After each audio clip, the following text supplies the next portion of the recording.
membimbing kita semua untuk keselamatan hidup di dunia dan akhirat. Terima kasih. Saya mohon maaf. Wassalamualaikum warahmatullahi wabarakatuh. Salam.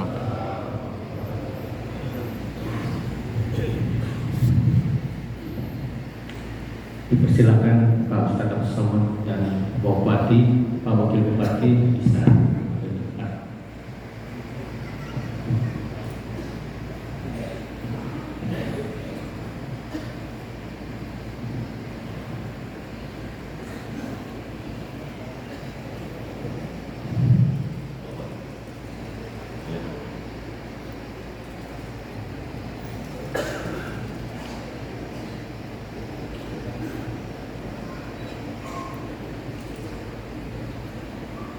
Bismillahirrahmanirrahim. Dengan rahmat Allah SWT, Masjid Hajah Nur Fauziah Haji Sufiani pada hari Sabtu 6 Safar 1444 Hijrah 3 September 2022 kita resmikan bersama Pak Bupati, para habaib, para alim ulama. Allahu Akbar. Allahu Akbar. Allahumma salli ala Sayyidina Muhammad. Allahumma salli wa sallim alaihi.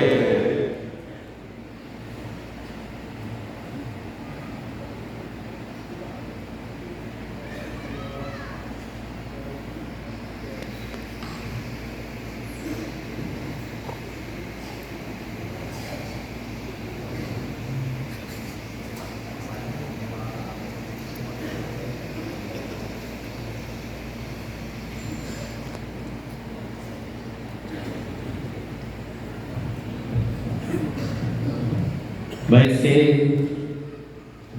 DSA, PSD, dengan ini kami persilahkan. Takbir, Allahu Akbar. Bismillahirrahmanirrahim. Allahumma salli ala sayyidina. Assalamualaikum warahmatullahi wabarakatuh. Waalaikumsalam warahmatullahi wabarakatuh. Alhamdulillahilladzi faddalana ala katsirin minal wassalatu wassalamu ala sayyidil anam wa ala alihi wa sahbihi wa baraka wa sallam. Subhanaka la ilma lana illa ma 'allamtana innaka antal alimul hakim.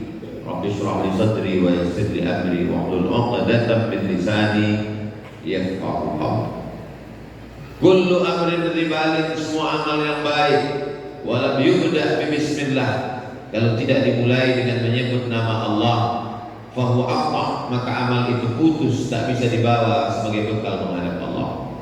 Maka kita awali amal yang baik ini dengan menyebut nama Allah. Bismillahirrahmanirrahim.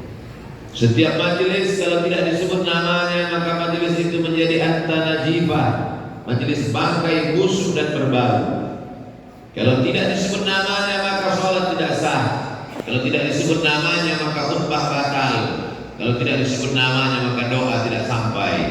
Maka kita sebut namanya. Allahumma salli ala Sayyidina Muhammad wa ala ali Sayyidina Muhammad. Laisa minna, tidak diakui sebagai umatnya, man lam yarham saghirana, kalau tidak sayang kepada anak kecil, wa lam ya'rif syarafa kabirina, tidak hormat kepada alim ulama, tidak memuliakan kepada pemimpin, bukan umat Nabi Muhammad sallallahu alaihi wasallam. Guru kita semua, Abah Guru Ahmad Jarot, para habaib, para alim, para ulama yang tak dapat saya sebutkan satu persatu. Di tengah kesibukannya hadir pula bersama kita Bapak Bupati Tabalong, Bapak Wakil Bupati, Bapak Kapolres, Bapak Dandim, Wal Kantor Kementerian Agama, Bapak Ketua Pengadilan Negeri, Bapak Kajari, Bapak Ketua Majelis Ulama Indonesia. Rasanya kalau disebutkan satu-satu sampai jam 9 baru selesai. Hadirin hadirat semuanya dimuliakan Allah Subhanahu wa taala. Amin. Amin. Ya Rabbal Alamin. Tidak boleh memberi nama masjid pakai nama orang. Ada orang yang ngomong begitu. Kenapa begitu? Karena dalam Quran dikatakan a'udzubillahi minasyaitonir rajim. Subhanalladzi asra bi'abdihi laila minal masjidil haram ilal masjidil aqsa Masjidil Aqsa. Kan nggak ada disebut Masjid Muhammad. Lalu kemudian Nabi Sallallahu Alaihi Wasallam mendirikan masjid pertama kali setelah sampai di Kuba di luar tanah Arab. Masjid yang ketiga Masjid Kuba, tak disebut Masjid Muhammad. Setelah itu beliau mendirikan masjid lagi setelah sampai di kota Al-Madinah Al-Munawwarah, disebut dengan Al-Masjidun Nabawi. Tidak disebut nama Masjid Muhammad. Lalu orang yang bingung, iya juga ya. Kalau gitu Masjid Hajah Nur Fauziah Haji Supiani ini tidak benar. Padahal sebetulnya ini orang kurang piknik, jalannya kurang jauh dikit. Seandainya dia mau jalan sedikit saja keluar dari Masjid Nabawi, arah kanan mengarah kiblat, Masjid Nabawi, keluar ke sebelah kanan, dia akan melihat di sana ada namanya Masjid Abu Bakar Siddiq. Ada di sana namanya Masjid Al-Ghumamah, karena ketika Nabi berdoa minta hujan langsung turun awan. Ada di sana namanya Masjid Sayyidina Ali. Nabi ketika sholat Idul Fitri, Idul Adha, karena Masjid Nabawi terlalu kecil, maka mereka di tanah lapang. Kemudian tanah lapang itu dipakai pula oleh Sayyidina Abu Bakar Siddiq, maka disebut dengan Masjid Abu Bakar Siddiq. Ketika pada masa pemerintahan Sayyidina Umar ibn al-Khattab, dikirimlah seorang laki-laki panglima perang bernama Amr bin As. Dia menjadi gubernur pertama di Mesir. Setelah dipukul ombak, dipas gelombang melewati Laut Merah, mereka pun sampai ke sebuah negeri bernama Fustat. Di sana mereka mendirikan masjid tertua di Afrika Utara, namanya Masjid Amr bin As, sahabat Nabi yang mulia. Jadi menyebut nama dalam pembangunan masjid maka amat sangat baik untuk mengenang orangnya. Kalau masih hidup dipanjangkan umurnya, diberkahi rezekinya, diberikan istiqamah iman dan Islam. Amin. Kalau sudah meninggal dunia, dilapangkan Allah kuburnya, diampunkan segala dosa-dosanya, mengalir amal jariah untuknya. Dan ini anak-anak dari Ibu Hajah Nur Fauziah Haji Supiani ingin mengajarkan kepada kita semua begini cara berbakti kepada orang tua. Ada anak-anak sekarang sayang dengan ibu ayahnya, dia bawa bunga setangkai selamat hari ayah, selamat hari ibu. 1 tahun 1 hari saja dia jenguk bapak ibunya. Setelah itu dia pun tak ingat sama sekali. Tapi kalau dibangunkan masjid 1 hari 5 kali didoakan, subuh, zuhur, asar, maghrib, isya, ditambah lagi duha, ditambah lagi tahajud malam. Apalagi kalau masjid itu di pinggir jalan raya, maka setiap waktu orang akan lewat, parkir penuh, walaupun tidak waktu sholat. Kenapa? Orang numpang ke toilet. Apakah ada pahalanya kalau orang tidak sholat di masjid hanya sekedar numpang ke WC? Man yassara an mu'sirin yassarallahu anhu yaumal qiyamah. Siapa yang memudahkan urusan orang, dimudahkan Allah pula urusannya pada hari kiamat. Tidak ada urusan yang paling sulit daripada urusan buang air kecil. Orang yang pernah nahan buang air kecil itu tahu betul kesulitannya. Makanya kita ucapkan banyak terima kasih pada pom bensin yang menyediakan toilet. Saudara yang dimuliakan Allah Subhanahu wa taala. Jadi yang paling penting pertama adalah tanah wakaf.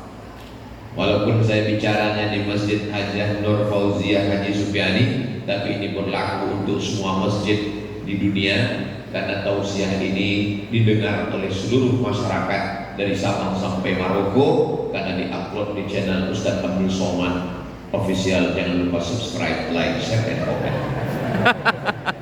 Jadi jangan nanti ceramah saya ini hanya ditujukan untuk masjid tempat saya tausiah. Yang pertama, mengurus akta ikrar wakaf. Orang yang mewakafkan tanah, memberikan tanah kepada nazir wakaf, dalam hal ini adalah yayasan atau pengurus masjid, disaksikan oleh Bapak Kepala Kantor Kementerian Agama Pak Kuat, lalu kemudian diakadkanlah di sana. Saya akadkan tanah ini untuk pembangunan masjid, tunai, saya terima, kata Nazir, dicatatkan oleh Pak Kepala Kantor Urusan Agama Papua, masuk jam 8, keluar jam 10, dapatlah satu lembar namanya Akta Ikrar Wakaf. Ustaz kok tahu? Saya mengurus.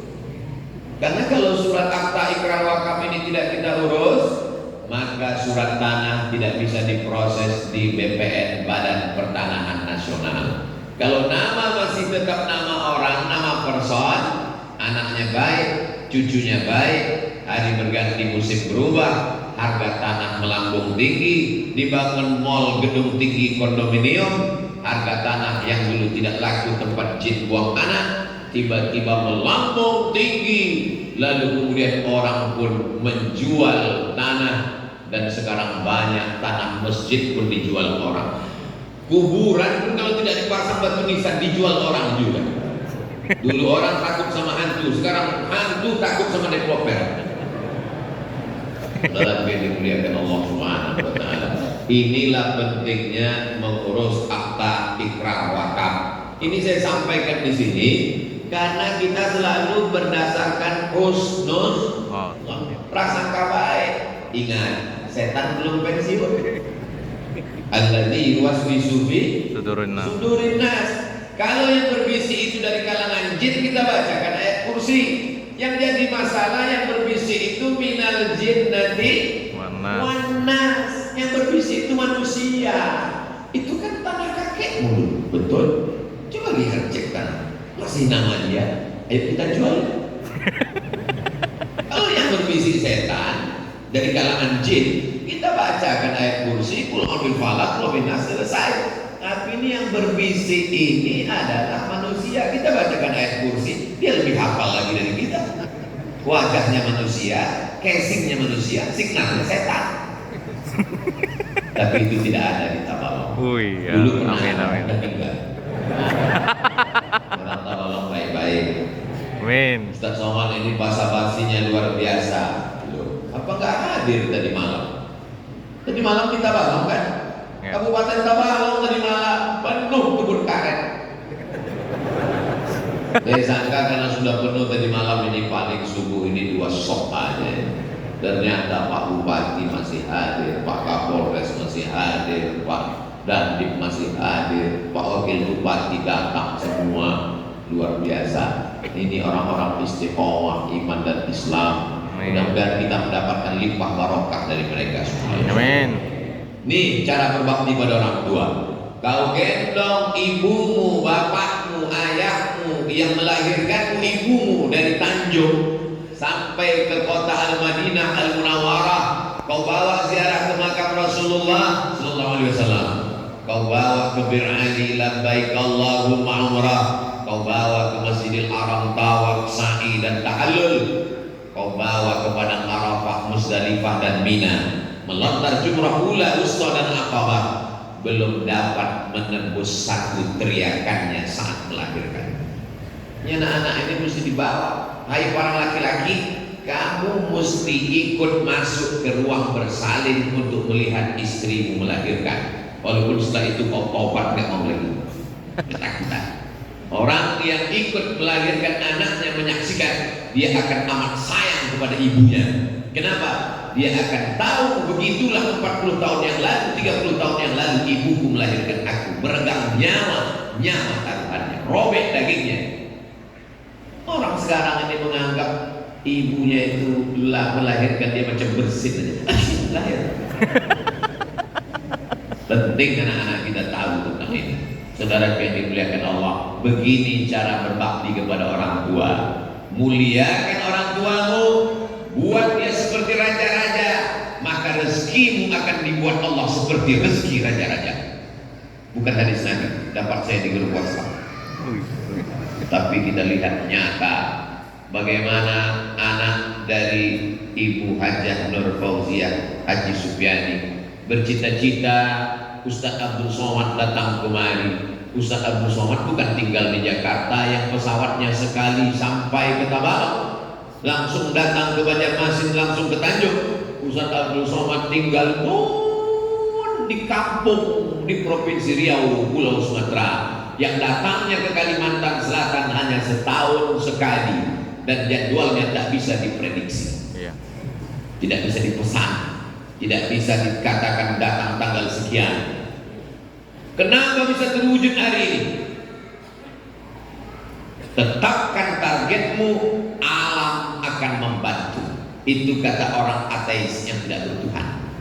Orang kalau tidak bertuhan, begitu cara berpikirnya. Tetapkan targetmu, alam akan membantu. Tapi orang yang bertuhan, luruskan niatmu, Allah akan menolong. Maka beliau luruskan niat, angin puting beliau tak berhembus. Ujuk dicinta ulang pun tiba. Tiba-tiba datanglah Ustaz Sufyan Tsauri mengatakan, Ustaz Somad mau datang. Wow, amazing. Akhirnya kita bertemu. Beliau bercerita itu penuh dengan haru. Saya lebih haru lagi, karena saya juga berharap supaya bisa menyampaikan cita-cita membangun masjid atas nama ibu saya. Amin. Ini adalah sunnah hasanah yang baik. Man sanna fil islami sunnatan hasanatan. Siapa yang membuat tradisi yang baik, falahu ajruha, dia dapat pahalanya, wa ajru man amila biha, orang lain pun akan dapat melimpah pahalanya sampai hari kiamat insyaallah. Anak-anak dari Pak Ibu Hajah Nur Fauziah Haji Supiani tidak ada menceramahi kita, mari berbakti pada orang tua, enggak ada. Mereka diam, mereka cukup membangun masjid, semua orang akan datang. Ibu-ibu nanti akan datang bawa anaknya pengajian sore-sore, malam, tarawih, witir, iktikaf. Ini namanya masjid apa, Ma? Ini namanya Masjid Hajah Nur Fauziah Haji Supiani. Itu nama siapa, Ma? Itu nama ibu dan ayah orang yang membangun masjid ini. Nah, kau juga begitu. Nanti kalau ibu sudah meninggal atau sekarang pun nggak apa-apa, kau bangunkan masjid. Untuk sementara musola dulu ya, Ma. Nggak apa-apa, itu DP-nya. Innama a'malu binniyat. Jangan mati sebelum bangun masjid. Mudah-mudahan niat kita sampai. Amin. Tapi saya Pak Ustaz, rasanya saya nggak bisa Pak Ustaz, saya bukan orang kaya, uang nggak ada. Niat aja takut, bermimpi aja takut, gimana mau mendapatkan mimpi jadi kenyataan? Tiba-tiba saya ceramah di Jambi, dibawa lewat hutan, keluar hutan, jalan berlowang, buka mata, tutup mata, belum juga sampai. Akhirnya setelah beberapa jam sampai di sebuah musola kecil. Saya mau nanya panitia segan, ada apa ini geram? Siapa yang membangun musola ini? Kenapa mesti saya yang meresmikan? Tiba-tiba keluar polisi, kumisnya melintang. Saya menjadi terdiam. Siapa ini? Pak Kapolsek. Kapolsek kan yang paling rendah. Kapolri, Kapolda, Kapolres, Kapolresta, Kapolsek, level paling bawah. Kalau surga ini yang kaki lima aja. Ada apa nih Pak Kapolsek? Saya ngelihat orang kalau urusan di kantor Polsek ini susah mau sholat. Jadi saya bercita-cita dengan kerendahan, dengan ketidakberdayaan saya bangun masjid, dan saya cita-cita kalau masjid ini selesai yang meresmikan Musti Ustaz Abdul Somad. Akhirnya saya pun datang ke masjid itu meresmikan. Bapak meresmikan ini uangnya dari mana? Dari negara? Enggak, Bos. Kami aja iuran bersama aparat. Pak polisi ini kan enggak terlalu sulit, dia tinggal print, selesai. Makanya selagi masih sprint berbunyi, bangunlah masjid. Nanti sampai masanya sprintnya ada, tapi kau nggak bisa meniup lagi. Mumpung masih ada jabatan kekuasaan, tanda tangan masih laku, bangun masjid. Gimana? Siap bangun masjid? Bangun masjid. Ini yang saya ceritakan ini bukan angan-angan, bukan di awang-awang. Saya sudah melihat secara nyata di tengah masyarakat. Bapak Ibu semua, berniatlah. Ada yang lebih hebat daripada amal. Apa dia? Niyatul mu'min khairum min amalihi. Niat orang beriman lebih baik daripada amalnya. Loh, kok niatnya lebih baik daripada amalnya? Amalnya bisa disusupi ria, tapi niatnya tidak bisa. Maka siapapun yang berniat bangun masjid, mati dia meninggal, dia sudah dapat yang dia niatkan. Siapa yang niat tahajud tadi malam, terbangunnya pas azan subuh, dia sudah dapat niat tahajud. Ketidurannya sampai azan subuh adalah sedekah dari Allah. Tapi jangan tiap malam. Ini banyak jamaah ini jadikannya dalil. Istrinya nanya, papa nggak sholat tahajud? Siapa yang berniat? Itu sekali-sekali, Beb. Tiap malam. Innamal a'malu binniyat. Berniatlah ingin membangun masjid. Makanya kalau kita keluar masjid beda dengan doa masuk masjid. Allahumma ftahli abwaaba rahmatik, bukakan untukku pintu rahmatmu.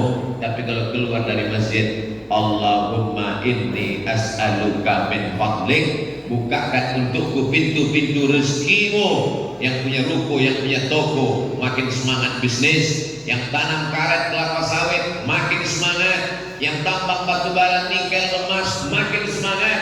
Bukan mengejar dunia. Niatnya kalau dapat uang nanti bangun masjid, dibangun rumah megah, mewah, cantik, mahal. Begitu kita meninggal dunia, tidak ada satu jengkal pun di rumah itu yang bersedia menampung kita. Rumah-rumah bapak yang mewah, yang megah, yang cantik, yang mahal, yang keramiknya luar biasa, impor dari Itali. Orang masuk ke ruang tamu sampai ngangkat kain, disangkanya air basah. Rupanya ada kolam ikan di bawah. Ikan mas. Saya yang pakai sarung jadi takut dilihat ikan di bawah. Orang-orang kaya ini macam-macam bentuk rumahnya. Tapi begitu meninggal dunia, rumah yang besar itu tinggal, mobil mewah tinggal, dipakai ibu dengan suaminya yang baru, promis. Hari ini bapak boleh tersenyum, tapi pas di jalan nanti pulang betul juga. Ternyata mobil ini nanti akan dipakai orang lain, rumahku akan dihuni orang lain, dibagi kepada anak cucu menantu. Ada rumah, ada tanah yang tidak bisa dijual, la yuhadu, tak bisa dihibahkan, wala yubahu, tak bisa diperjualbelikan, wala yurazu, tak bisa diwariskan. Apa dia? Itulah tanah wakaf untuk masjid. Silakan punya tanah sejauh mata memandang, silakan punya kebun 7 turunan, tapi sisakan untuk masjid. Saya pun diundang tausiah. Ini siapa yang punya ruko-ruko banyak ini Pak? Ini yang punya 1 orang Pak Ustaz. Kaya sekali, oh kaya. Ini siapa yang punya kebun karet luas ini Pak? 1 orang yang punya Pak. Masya Allah. Jadi kalau gitu di kampung ini ada 2 orang kaya? Enggak, kanan kiri dia yang punya. Mana sekarang orangnya? Udah mati. Ada dia bangun masjid? Enggak ada. Ada dia bangun pesantren? Enggak ada. Ada anaknya yang sekolah agama? Anaknya 3 Pak Ustaz. Yang pertama sakau, yang kedua mabuk, yang ketiga error. Apa yang diharapkan mengalir? Tidak ada. Karena sibuk mengejar dunia. Dunia ini seperti air laut, makin diminum makin asin, makin diminum makin kurang, makin diminum akhirnya tersedak Fir'aun dalam genangan laut merah. Apakah kalau kita mencari rezeki lalu kemudian ada puasnya? Lau kana li ibni Adam wadiyan min zahab, seandainya manusia ini punya 1 lembah dari emas, ada gunung menjulang, ada bukit yang tinggi, ada 1 lembah di bawah, isinya emas semua. Latamanna ayyakuna lahu wadiyan akhar, dia akan minta 1 lembah lagi, ya Allah, dunia tidak akan pernah cukup. Pergi pagi pulang petang, beras keringat banting tulang, sampai akhirnya pergi ke rumah sakit, diperiksa, kata dokter, bapak sakit lambung karena tidak makan, terlalu sibuk cari makan. Aneh manusia ini. Duitnya hanya numpang sebentar di nomor rekening, setelah itu ditransfer ke dokter spesialis. Dokter spesialisnya pun juga sakit jantung koroner. Akhirnya kita tidak mendapatkan apa-apa dari dunia. An-nasunia, manusia ketika di dunia ini seperti orang tidur. Orang tidur mimpinya macam-macam. Ada yang mimpi jadi pejabat, ada yang mimpi jadi orang kaya, ada yang mimpi jadi orang terkenal. Ketika dia bangun, kapan dia terbangun dari tidur lelapnya? Falamma matu, ketika dia mati, intabahu, kata Sayyidina Ali, bukan hadis Nabi. Ketika dia mati, disitulah baru dia terbangun, terjaga. Semua hanya fata morgana, rumah yang besar tinggal, mobil yang besar tinggal, istri yang besar tinggal. Yang kekal abadi mana? Hanya masjid. Beruntung dan bertuah Ibu Hajah Nur Fauziah, Nur cahaya, Fauziah kemenangan, cahaya kemenangan. Beliau memang betul-betul menang mendidik anaknya, menang mencari harta, menang membina keluarga. Fid dunya hasanah wa fil akhirati hasanah. Kita dunia marat-marit, akhirat belum jelas. Mudah-mudahan Allah menjelaskan semuanya dalam kebaikan, insyaallah. Amin ya rabbal Alamin. Dari mulai wakaf tanah, cara anak berbakti pada orang tua, ini perlu kita tiru. Adapun arsitektur masjid ini pun perlu ditiru. Pintunya dibuat lebar-lebar, karena masjid pintunya kecil, dinding. Gimana mau tabligh akbar? Akhirnya orang di luar seperti mendengar sandiwara radio. Tapi kalau dibuat pintunya lebar begini, dibuka, maka tabligh akbar semua orang bisa melihat. Dibuat di atas perempuan supaya apa? Supaya tidak bercampur aduk istilah dengan laki-laki. Ini yang paling afdol, paling bagus. Kalau di masjid di kampung saya dibuatkan kamar khusus karena masjidnya tidak berlantai dua, tidak bertingkat, di sebelah kanan. Kalau di Masjid Nabawi, kalau kita tengok, dibuatkan kamar khusus kanan dan kiri. Di Masjid Hajah Nur Fauziah Haji Supiani dibuatkan di atas. Jadi kalau ada orang mengatakan Islam itu diskriminatif terhadap perempuan, Islam itu kata tokoh-tokoh feminis menjatuhkan harkat martabat perempuan, datang kalian ke Tabalong, main-main kalian ke Masjid Hajah Nur Fauziah Haji Supiani, lihat bagaimana perempuan dimuliakan. Dia lebih tinggi daripada Pak Bupati. Ke atas. Ibu melihat ke bawah, melihat saya, tapi kami ke atas seperti melihat akuarium dengan putri-putri duyung pakai jilbab. Saudara yang dimuliakan Allah Subhanahu wa taala, ini semua bagus. Lampunya mengingatkan kepada Taman Raudhah Masjid Nabawi. Panjang umur, sehat badan, mudah-mudahan kita bisa berangkat ke sana. Andai ada orang tidur-tiduran baring-baring di masjid ini, tetap juga dia bisa berzikir. Apa zikirnya?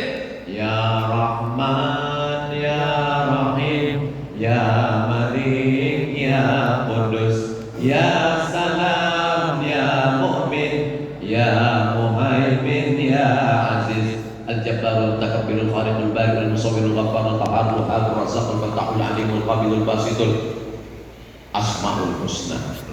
Keluarnya dari pintu, apa pesan dari pintu sebelah kanan? Itu kiri Pak Ustaz, tergantung kita melihat dari mana. Apa pesan kalau keluar dari pintu ini? Ya ayyuhalladzina amanu, hai orang-orang yang percaya bahwa dia akan mati menghadap Allah, diminta pertanggungjawabannya. Ittaqullah, takutlah kepada Allah haqqa tuqatih, sebenar-benar takut. Wala tamutunna illa wa antum muslimun, jangan mati melainkan dalam keadaan muslim. Maka sebelum keluar masjid tengok ke atas. Oh, jadi itu bacaannya Pak Ustaz. Iya. Saya udah berapa kali sholat di sini, saya kira itu apa? Andai keluar dari masjid dari pintu sebelah kanan, maka dia melihat fasabbih bihamdi rabbika. Kau keluar masjid banyak-banyak bertasbih memuji Allah. Subhanallah, subhanallah, subhanallah. Wa qum minas sajidin. Jangan angkuh, jangan sombong, jangan tegakkan kepala. Jadilah orang yang senantiasa bersujud, menempelkan kening ke lantai. Wa'bud rabbaka hatta ya'tiyakal yaqin. Beribadahlah terus kepada Allah sampai kematian datang. Jadi kaligrafi itu kalau bisa kaligrafi yang mencerminkan pesan-pesan setelah keluar dari dalam masjid. Karpetnya bagus, tapi yang paling berkesan, awal kesan pertama saya masuk tadi adalah sound system. Karena tadi malam saya sudah tausiah menggelegar, suara hilang. Tiba-tiba tadi diminta Ustaz Somad mohon jadi imam. mau ditolak segan. Dalam hati saya, mudah-mudahan mikrofonnya sehat. Begitu mau dicoba, mati pula. Rupanya belum di off on kan. Subuh kecil aja suara kita, dia udah menegak. Subuh baru niat dalam hati udah kedengaran. Mikrofon ini 3 jenisnya. Ada yang kita bersuara mati-matian, dia seperti orang serak. Ada yang kita bersuara menggelegar jelas, tapi tidak sampai keluar. Macam-macam mikrofon. Makanya pesan Pak Ketua Dewan Masjid Indonesia, Ustaz Somad kan sering tabligh akbar kemana-mana. Betul Pak Ketua Dewan Masjid, 80% yang berperan dalam masjid itu adalah mikrofon sound system. Khutbah Jumat, mikrofon. Imam sholat, mikrofon. Zikir setelah sholat, mikrofon. Doa, mikrofon. 80% peran dalam masjid dipegang mikrofon. Orang yang tidak pernah ke masjid hanya sholat Jumat, pesan Jumat pun tak dia dengar.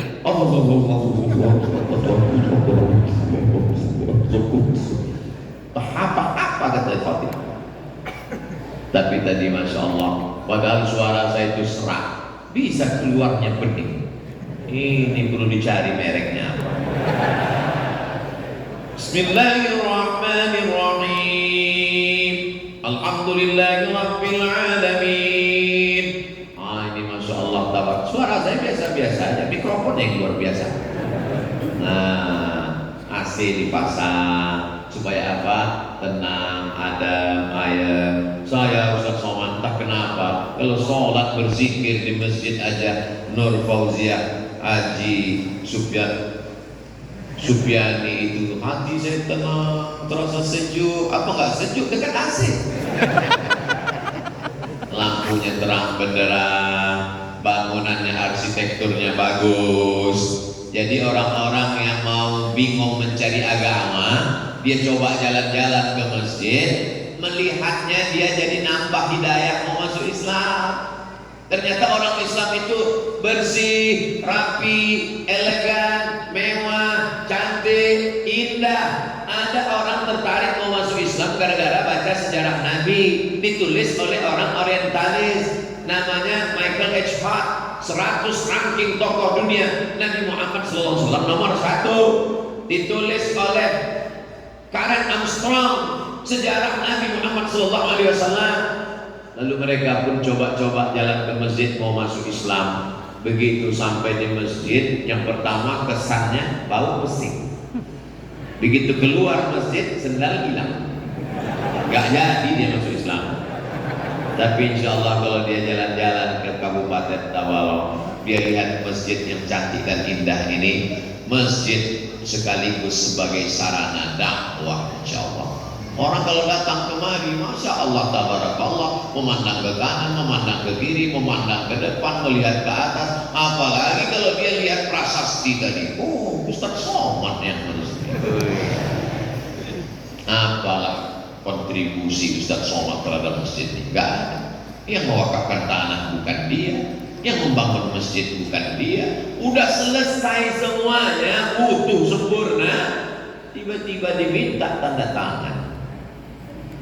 Dalam hati saya lama-lama khawatir, jangan-jangan nanti begitu surga sudah disiapkan untuk orang beriman masuk, kepada Abdul Somad dipersilakan masuk ke dalam secara seremonial. Karena saking banyaknya Abdul Somad menghadiri acara seremonial. Tapi saya husnuzon, saya masuk surga. Mungkin pahala ceramah sudah habis karena ria, karena sum'ah, karena aku, karena sombong. Masuk surga karena doa dari guru-guru kita. Masuk surga dari doa para jamaah yang hatinya tulus ikhlas insya Allah. Nah, setelah bangunannya bagus, surat tanahnya diurus, ada yayasannya, arsitekturnya lengkap, semua lampu, AC, kipas, apalagi yang penting jangan sampai masjid kehilangan ruh. Ruh masjid itu di mana? Ruh masjid ada pada kajian 3. Yang pertama aqidah. Imam Abdul Hasan Al-Ash'ari berpegang dengan Ahlus Sunnah wal Sekarang ada aliran Khawarij, ada aliran Murji'ah, ada aliran Qadariyah, ada aliran Mu'tazilah, ada aliran fitnah khalqil Quran, ada aliran sesat, ada aliran batil, sekuler, liberal, komunis, ateis, agnostik. Buat kajian khusus akidah. Wujud qidam baqa mukhalafatu lil awadisi qiyamuhu binafsihi wahdaniyah qudrat iradat. Ilmu hayat sama basar kalam akidah. Baca kitab. Saya tahu di Kalimantan Selatan ini para guru itu enggak ceramah tabligh akbar bebas, baca kitab. Kitabnya Masya Allah, Tabarakallah, Aqidatul Awam, Syarah Jala'ul Afham, Aqidah Sanusiyah, Al-Usunul Hamidiyah, Kitab Dasuki ala Ummil Barahim. Insya Allah Allah akan tetap menjaga masyarakat Tabalong sampai hari kiamat, tetap berpegang dengan Ahlus Sunnah wal Jamaah. Apalagi fikih, dari mulai toharah, air suci mensucikan, bagaimana mandi wajib, darah haid, darah istihadah, darah bisul, darah nyamuk. Jangan sampai ibadahnya disangka sah padahal belum, gara-gara bersucinya tidak benar. Pakai baju koko, pakai mukena, pakai kain sarung, pakai sorban, ternyata masih ada najisnya. Kok bisa ada najis? Karena waktu di mesin cuci bercampur dengan kain anak yang kena tidak dibilas. Ditanya, tadi kamu nggak bilas? Enggak, kenapa nggak dibilas? Sesuai dengan iklan, tanpa kucek sekali, tanpa bilas. Tapi kalau dia sudah ngaji, cuci sekali, bersihkan, kering, dibilas dengan air bersih. Jangan sampai wa yahsabuna annahum yuhsinuna sun'a. Mereka menyangka sedang beramal soleh padahal amalnya tidak sah. Ada wajib, ada sunat, ada sunat muakkad, ada rukun, ada syarat. Ini semua dibahas namanya dalam fikih. Dan kami di Pulau Sumatera sampai hari ini masih membaca kitab Perukunan Melayu. Sampai hari ini masih membaca kitab Sabilal Muhtadin, Syarah As-Siratil Mustaqim yang ditulis oleh Syekh Muhammad Arsyad Al-Banjari. Nun jauh di Pulau Sumatera. Dari Pekanbaru ke Jakarta 1,5 jam naik pesawat. Dari Jakarta ke Banjarbaru naik pesawat lagi. Bayangkan nenek moyang kami tahu sholat, baca kitab, rukun sholat 13 dari kitabnya orang dari Kalimantan Selatan. Jangan sampai orang Kalimantan Selatan sendiri tidak mengenal ulama-ulamanya. Ayam mati di lumbung padi. Tapi insya Allah tabarakallah, melihat tadi malam subuh ini tidak ada masyarakat Tabalong yang tidak tahu fikih. Fikihnya tetap bermazhab Muhammad bin Idris Asy-Syafi'i. 3. Tasawuf. Kita tahu di sini para wali-wali Allah. Saya berziarah ke makam mereka. Dulu kakak ibu saya bercerita mereka ngaji tasawuf. Nama kitabnya adalah Durrun Nafis yang ditulis oleh Syekh Muhammad Nafis Al-Banjari. Maka ketika saya ada kesempatan tausiah ke Tanah Banjar, saya minta tolong bawa saya ke makam Syekh Muhammad Nafis Al-Banjari. Sampai tolong bawa saya ziarah ke makam Syekh Muhammad Arsyad Al-Banjari. Sampai tolong bawa saya ziarah ke makam Abah Gurus Kumpul. Sampai para wali-wali Allah, mursyid-mursyid tarekat. Jangan sampai kita tidak belajar tasawuf. Diambil dari kata sofa, mensucikan hati. Proses tasawuf itu 3. Yang pertama, tahalli, kosongkan hati dari hasad, dengki, dendam, kesuman, ujub, busuk hati. Setelah hati bersih, barulah dia tahalli, diisi dengan zikir, ridha, qanaah, tawakal yang baik-baik. Setelah itu barulah tajalli, hadiah dari Allah Subhanahu wa taala. La ya'rifuha illa man dzaqaha. Yang mengetahuinya hanya orang-orang yang pernah merasakannya. 3 ini paling tidak dalam sepekan. Kalau ada dibuat pengajian seperti ini, Senin malam Selasa akidah, Selasa malam malam Rabu fikih, Rabu malam Kamis tasawuf, Kamis malam Jumat wirid Yasin sekaligus tahsin. Jumat malam Sabtu tafsir atau hadis.